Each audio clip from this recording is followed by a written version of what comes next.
Whoa, I am so keen to get this tank finished. Okay, I'm halfway through rescaping and I've had an idea. We are on the way to get the ghost knife right now. We're actually nearly there. It's so flowy, I love him so much.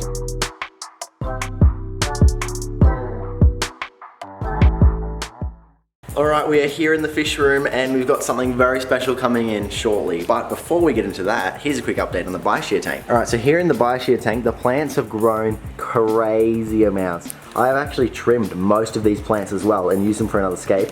Coming soon, by the way, subscribe. There's not even any CO2 in this tank, it's just growing so well. Also, I didn't manage to get it on video, but I decided to throw this guy in as well. This is the male of a breeding pair that I bought, and they never ended up breeding, so I just decided to separate them for a bit, and then, I don't know, yeah, he looks good in here. But anyway, today's video is not about this tank, it's about this one. In here, I have my breeding pair of angelfish and my moray eel, and unfortunately, we've got a problem with the female. She's got a bit of a fungal infection, and it's not looking good, but very treatable apparently. But the problem is, I've got to separate her into her own little hospital tank. The tank I'm using is like a 50 centimeter. It's very small, but it's only for a temporary time. We've got some multi-cure fungus remover, and hopefully that's going to get rid of it all. They did say at the shop that it is quite green. I don't really know what to expect, but she said not to put sand in there because it stains the sand. And she said also it might stain the platinum angelfish too, which I'm very nervous about.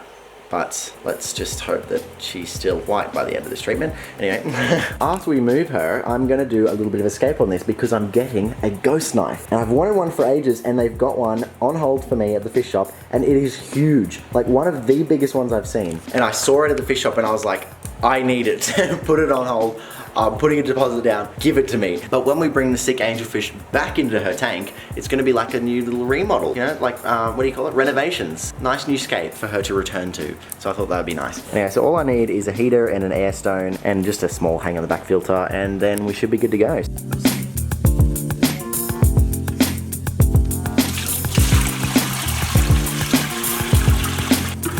Well, I don't know how, but I managed to spill it everywhere.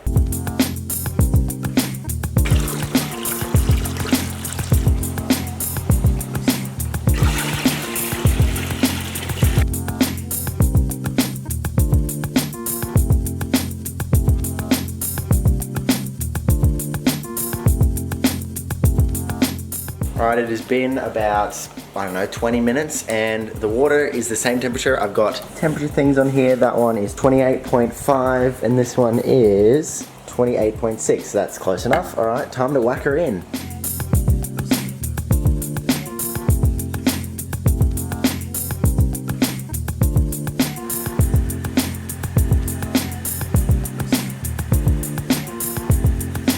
Whoa.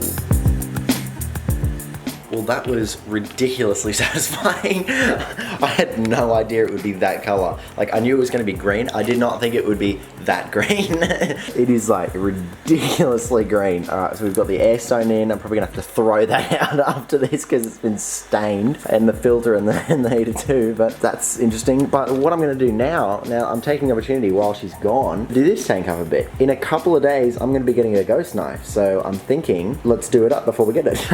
And then when we bring her back, it's gonna be like a whole new home, but you know, still the same place. But anyway, let's get on to that.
Okay, I'm halfway through rescaping and I've had an idea. I'm thinking, because the stand is actually so high off the ground, it is miles up compared to my bi-shear tank. I'm thinking of pushing a lot of the sand to the back of the tank and making it like a little hill. I'm gonna try it and see how it looks and then see how we go from there. Okay, I have done it. I have pushed the sand. Sorry, it's really, really cloudy. I've just moved all the sand. It always makes it super cloudy, but it should clear up within like an hour or something. But I think this looks amazing, but it's like a massive hill and I love it. Now, if he's up the very back, we'll be able to see him while we're sitting down on the couch. But I ended up flipping this piece of wood around and putting some rocks to weigh it down. But I think this way looks so much better, and I've made it super simple. I've put some of this dwarf hairgrass around the edges of this rock. I love the new scape. It's super clean, it's super simple, which is exactly how I wanted it. And now I think when I pick up the camera next, I will be getting the ghost knife. But yeah, I'm super happy with how this looks. It's kind of different to all my other tanks in this room. We've got the bi-shear tank,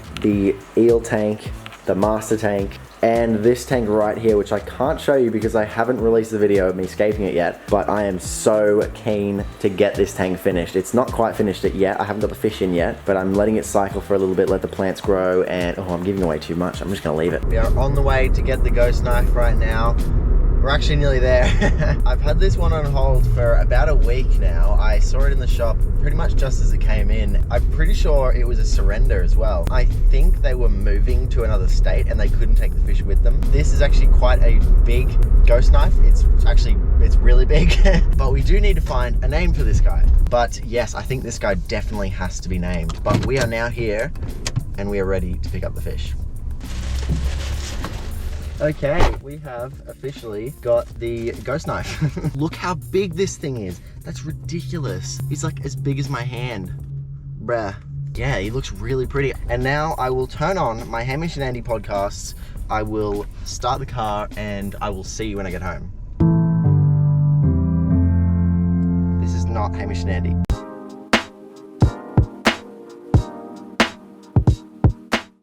Alright, that should be enough time, let's do it. Alright, now this is actually double bagged, so let me just get the first bag off like that.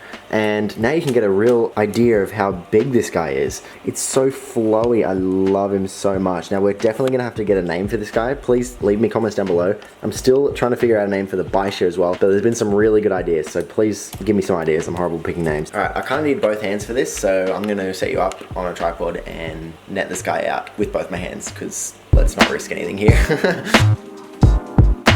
Alright, he is officially in the tank, here we go. This thing was ridiculously difficult to get out of the bag, but he's actually huge. He was too big for my net, but look at how gracefully he swims. I love it so much.